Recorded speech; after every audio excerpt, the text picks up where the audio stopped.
Alright, it's time. It is time to go and meet the annoying foreigner in the Scholar's Garden of Jade Empire. Oh boy, this is a trip.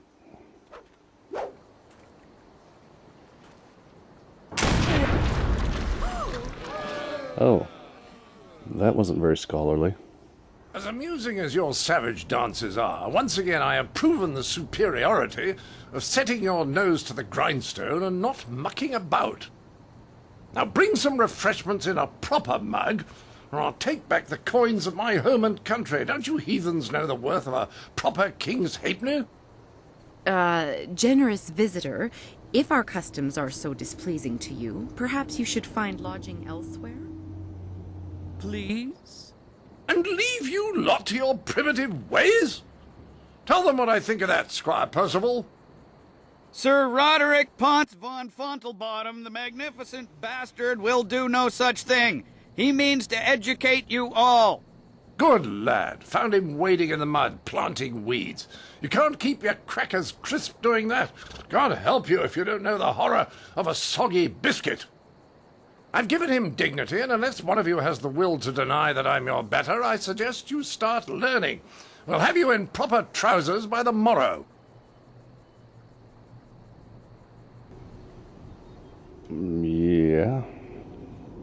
Well, this is certainly a thing.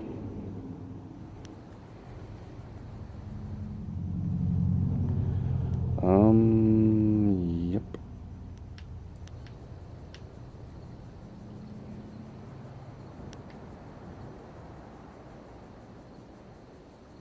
Who are you to judge some barbarian from outside the Empire? What's that? Someone stepping to the fore? Let's have a look at you. A woman? My dear. Not sure what topsy cradle you fell from, but in my country a lady knows her place. Unless she's queen. The simple truth is that I have bested every one of you who has come forward, whether in tests of wit or combat. You faced a champion of king and country. Now, I didn't ask to land here, but if a storm is going to cast my ship into the very heart of such a dark empire, I'll bring the light of knowledge wherever I can. You must hunger for guidance. You're like children. I mean, only a handful of you can even grow a decent moustache. What kind of place is this? Well, that's just gosh. I would look pretty awesome with a mustache, though, wouldn't I?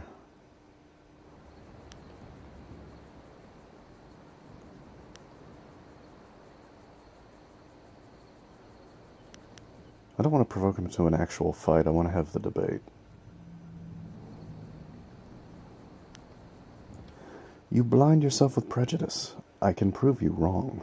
Can you now? Shall we put that to a test? I welcome the chance that you might impress me with a glimmer of intelligent insight. But I will acknowledge that I am likely to disagree just because I know you are, lacking. We will need educated men to judge the merits of our arguments.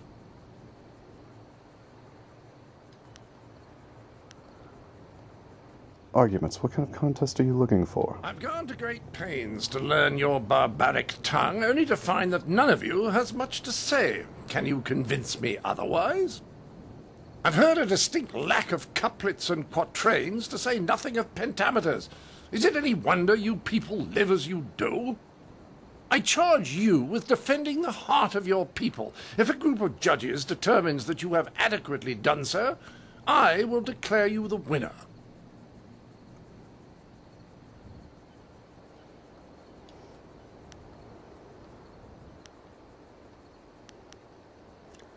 Very well, I will agree to this. Who shall judge? Whoever you wish. These five, standing here. I'm sure there will be a balance of opinion. The test must be fair. Go on, talk to them all to prove I haven't coerced them. We'll begin the debate when you're ready. Then we'll see how you fare in combat. Doubt you'll do very well. Like the rest, you're all just too damn skinny.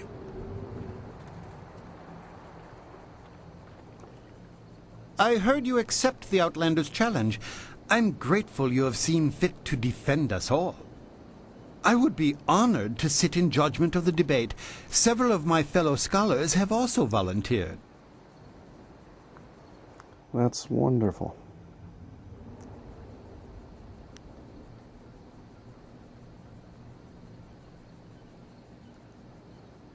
This will be simple. Just agree with everything I say.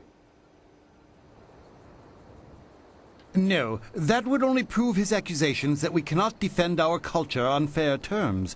We can't give in to that temptation.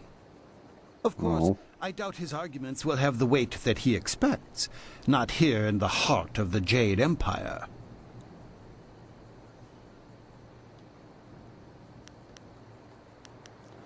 What kind of arguments do you favor? I am ill-equipped to see my own faults, but I, like my fellow scholars, am adept at exploiting the weaknesses of others. Scholars Heng and Zhao are easily swayed with simple facts. Cite such details, and they are certain to change their opinion either for or against.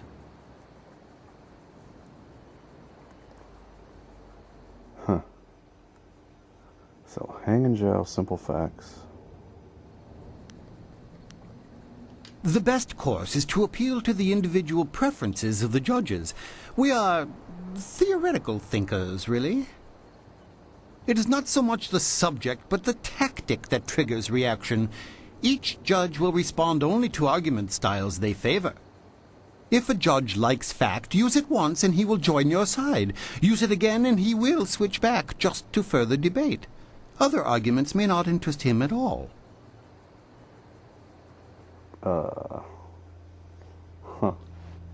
I am ill-equipped to see my own faults, but I, like my fellow scholars, am adept at exploiting the weaknesses of others.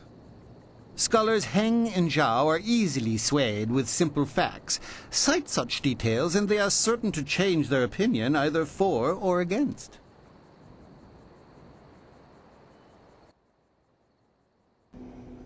This sounds like an awfully weird way to have a debate. Hang and Zhao I over the wish you facts. luck. I look forward to your defense of the Empire. But like if I use facts again, then they go away from me? That doesn't make sense. The minister had me insult 34 people. The best answer before yours was a smart slap in the face. Well, Ah, so you are the one who'll debate the Outlander. I am the 5th of your 5 judges. the Outlander has very few supporters. He doesn't seem that interested in gathering any. He's clearly used to imposing his opinion regardless of the recipient's desire to have it. His points are debatable, but his presentation is not compatible with the garden. What kind of arguments do you favor? Are you implying that I am predisposed to be weak in certain areas? I can't accept that. Some of my fellows, however, are another story. Scholars Zhao and Kai are easy to predict. Dismissing a weak argument gets their attention immediately and will spur them one way or another.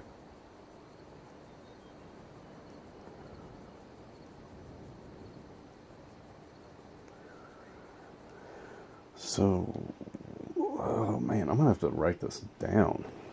Zhao and Kai like dismissals. Where's my pen?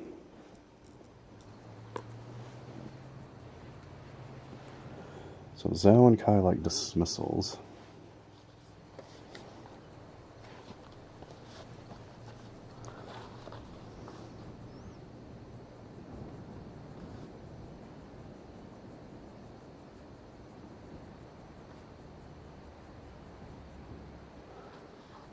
What strategy can you offer? Try not to dig a hole you can't get out of. If you can't get everyone to agree with you, just focus on getting as many as you can.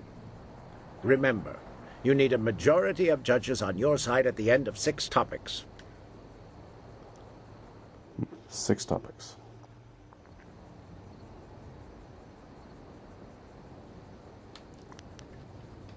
Yes, make certain you are ready. The Outlander will be a challenging opponent.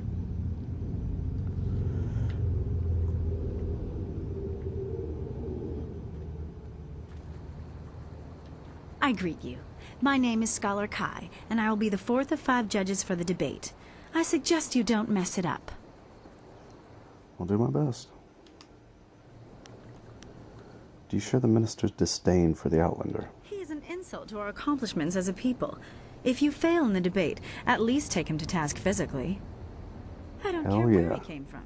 Anything to get him on his way. I am always impartial, but some of my fellows are easy to goad into decisions if you know their tastes.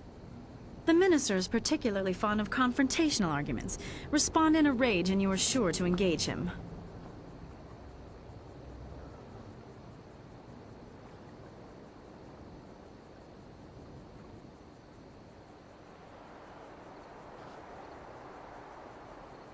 Some arguments may win a judge's favor while turning another away. Vary your topics so that you don't end up manipulating the same judges over and over. The Outlander uses flawed logic. Don't allow him to taint this forum of culture and intellect.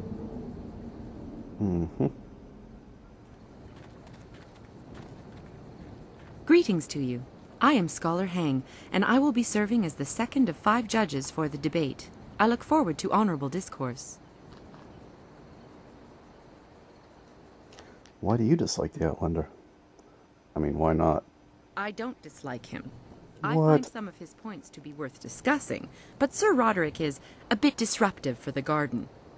He may bring attention that we do not want. It would be best to peacefully encourage him to be on his way. I'm sure the others agree that my tastes are balanced. The minister, however, is easily engaged by sympathetic pleas, as are scholars Zhao and Gu. I find their appreciation of such fawning to be distasteful, but that is one of the arguments they prefer. I forget how those were spelled, but whatever.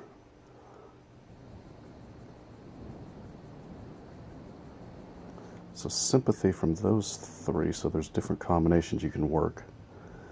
Sort of trip the right people over the line.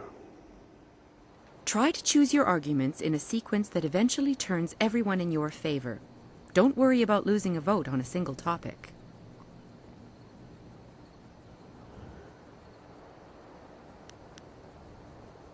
Good luck against the Outlander. He is a tenacious speaker.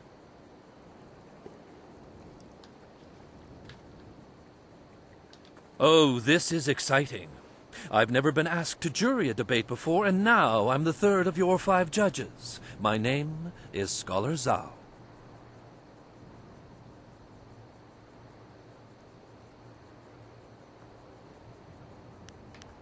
Do you share the minister's dislike of the Outlander? He is coarser than the thinkers I am used to, but on the whole I am not as upset by him as others appear to be. He seems bent on disruptive behavior. He should be encouraged to take that elsewhere.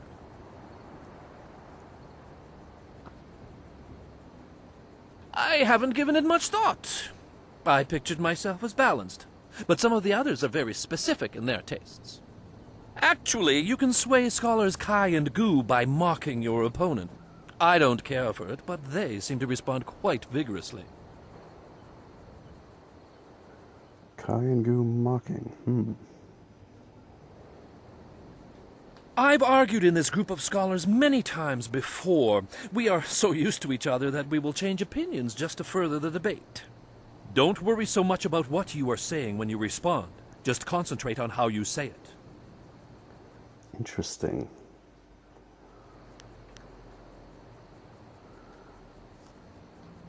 Good luck. This should be an interesting debate. Well, I've talked to everyone. Except for Percival. The planting season was almost over, so I figured I might as well travel with him. It has been interesting.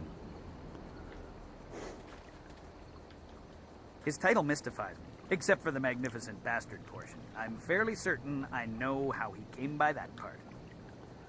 Yep. Alright. Let's get at it.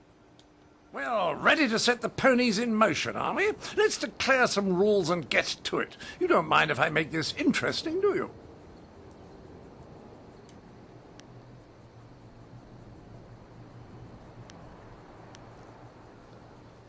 What kind of change are you planning? I just want to make sure that this is more entertaining than simply blathering about whose walls are higher or whose philosophers really know what's what. It will be a simple matter. 5 judges, 6 topics. I'll pose my argument about why your foolish land stumbles like a child, and you try to answer. The judges will raise their arms to indicate whom they favor. Arms up for you, arms down for me. After 6 topics, if you have a majority, you are the winner. By the Queen's corset, if you get them all on your side at any time, I'll declare the match over. Now, shall we proceed? Huh. Interesting. One small weakness is I didn't actually pay attention to what each one looks like. Another distraction? Another delay? Very well, but hurry up about it. Okay, so the minister... The minister's got gold. Minister's fancy. How do I tell the difference between Goo and the other guy? Goo and Zoo look the same. Same haircut, same beard, same robes.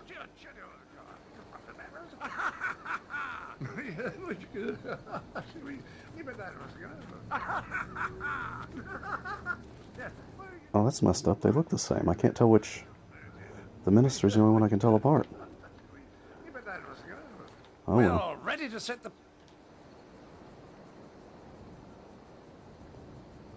Good. Don't want to set you off your game, but I thought we should ensure that the process was more entertaining than a simple checklist of virtue. It will be a simple matter. 5 judges, 6 topics. I'll pose my argument about why your foolish land stumbles like a child, and you try to answer. The judges will raise their arms. By the Queen's corset, if...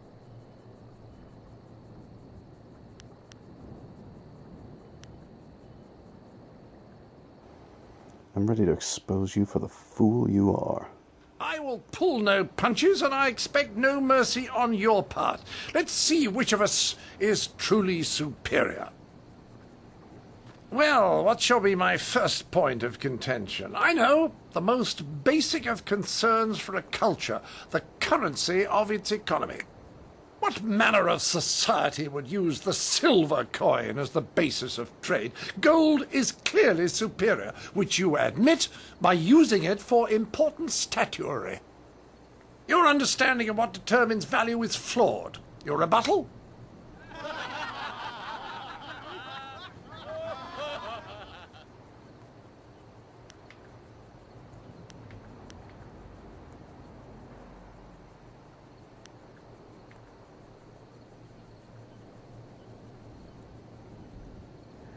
Okay, that only works on one person, so we'll save that for when I need the minister on my side.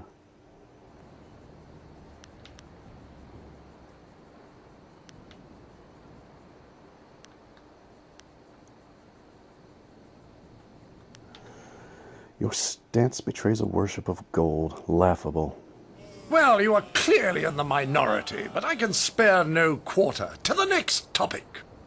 I call attention to the arrogance of your empire. You simply assume that all lands outside your borders are the domain of barbarians and monsters. How can you truly know they are uncivilized until you've proven it by conquest? Crush them beneath your heel. You sit here thinking while far-off lands yearn for direction, not unlike what I am attempting with you. So the ones on the right are Kai and Goo.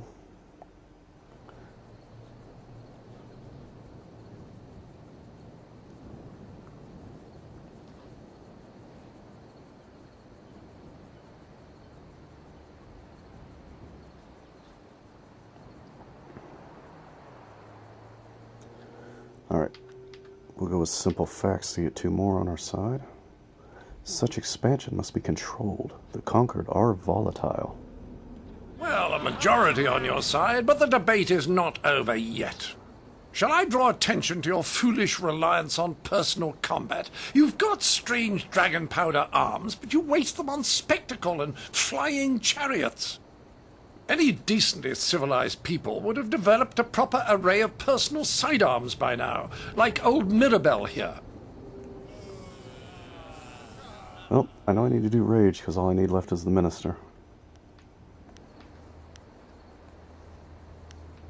Let me just see what the other ones say.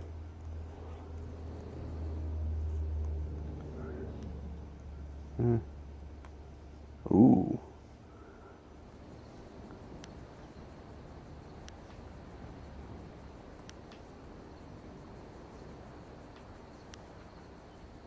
Alright, here we go. We're going to end the debate with a unanimous victory.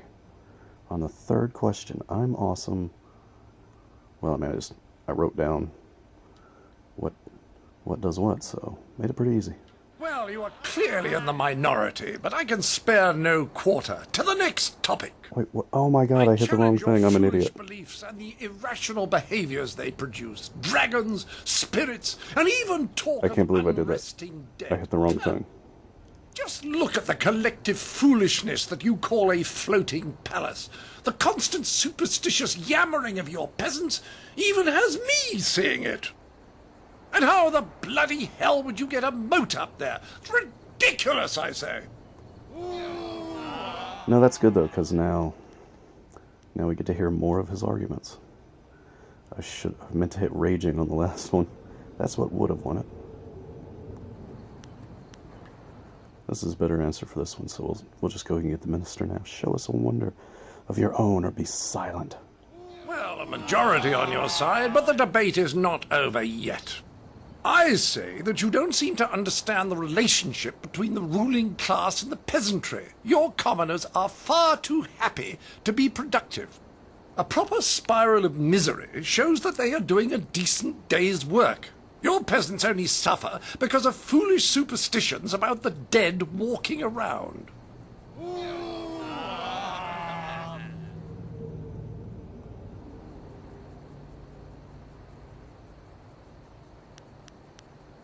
Okay, now we're gonna win. I'm pretty sure I'm doing it right this time. We don't feel misery is so useful a tool. What? My monocle must be fond. I can't see anyone in my favor. It appears they've reached a consensus against you, Sir Oh, snap. Roderick.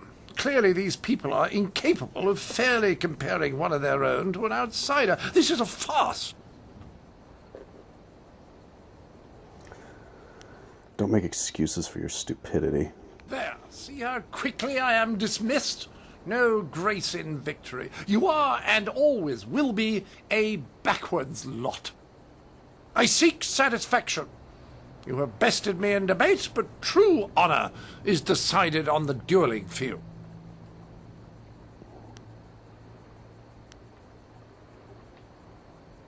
I will teach you a lesson in proper respect, dog. You have offended me, fool. So be it. You'll face my full wrath in the closest location with room for proper maneuvers. Mirabelle will sit you down. The entry hall here has walls to be up against, corners to be backed into, and floor enough on which to be down but not out. Whatever your metaphor, I'll beat it. Return to me when you are ready, and we will walk there together, just to ensure that no one gets lost or suffers an accident that would prevent a fair fight. Frankly, I don't know what you people are capable of.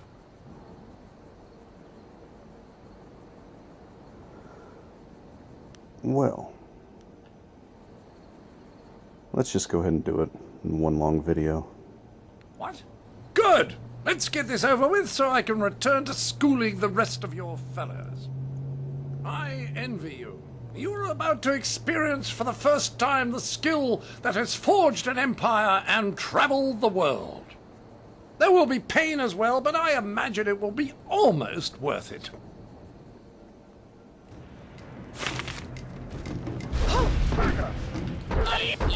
Die quietly!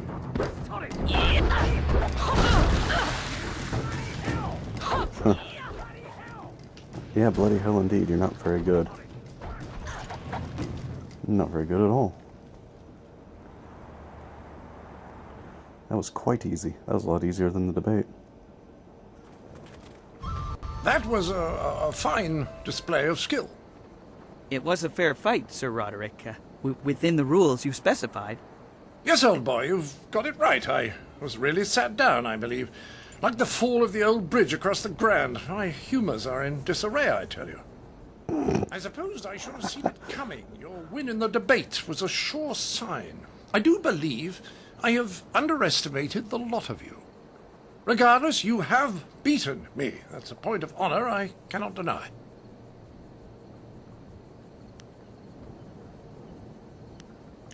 It was not your day.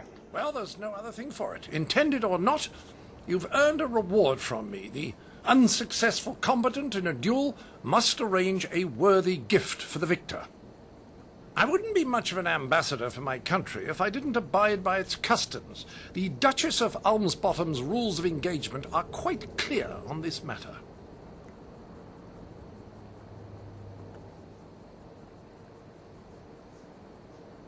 Well, I definitely want his weapon. I definitely want to run around ancient China firing a big old loud and noisy musket. Mirabelle is yours. Treat her well. She's a finicky lady. Right, Percival, fluff my travelling trousers. We will darken this garden no more. Ah, you really are a magnificent bastard. Well, a bastard anyway. Yes, the fight and conclusion went a lot faster than I thought it would.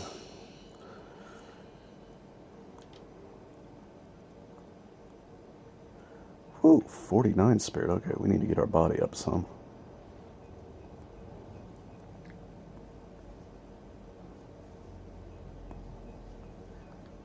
I'll put some more into mind too, since I've got Mirabelle. I'm going to be wanting to use that.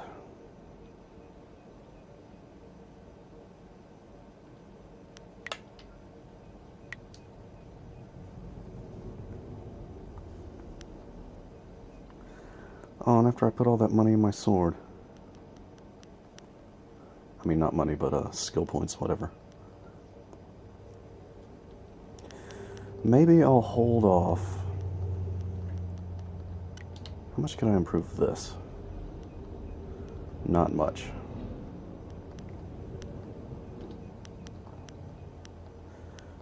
Yeah, I'll go ahead and improve Mirabelle and switch it over pretty soon. Since these early levels take very few points.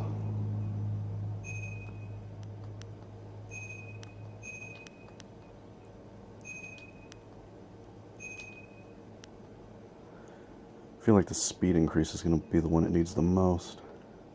It's a very slow, long-distance weapon. A strange weapon from a strange culture, Mirabelle is made of wood and steel and emits thunder and fire. Loud and ungainly like its previous owner, Mirabelle is nonetheless capable of doing real harm at medium range. Etched with undecipherable symbols from the Outlander's language, this weapon is a unique and dangerous trophy. The power of some enemies is such that fate itself turns away from the cold, foreign steel Mirabelle projects. And that's as much as we can upgrade it for now.